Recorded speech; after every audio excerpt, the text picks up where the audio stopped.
What would President say to those who have increased the attack on Vice President based on the color of his skin, the gender, even using terms like lunatics?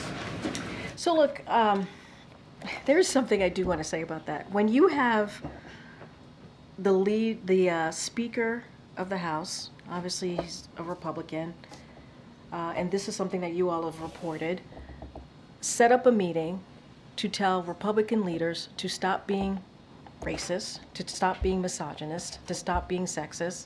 I think that says a lot, that they have to be told to not do that. But more broadly, I think it's desperate. I think it's disgusting, and I think it's a dog whistle.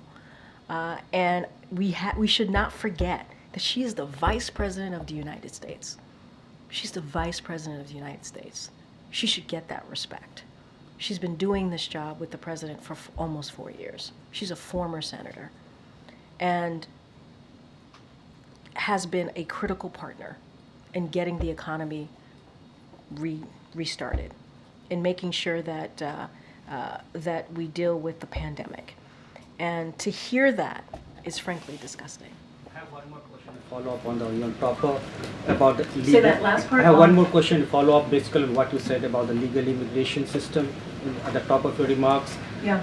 There are around 200,000 American kids who came to this country at the age of maybe 6 months, 2 years, but they all facing deportation as they age out at 21 years of age. Around 40 senators and congressmen wrote a letter to the administration that coming out with some legal mechanism so that they can stay in this country.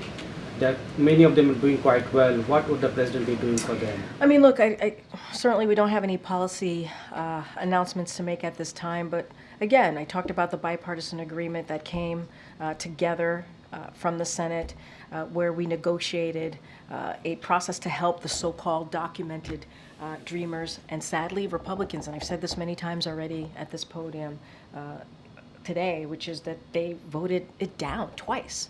They voted it down twice. And as I said at the top, you know, we are going to provide protection to more than 500,000 people and keep families together in the U.S. That is something that the president announced back in June, and that is something that we're going to continue to do. Look, the way to deal with a broken immigration system is to get legislative process done and move forward. We started that. Republicans voted it down twice.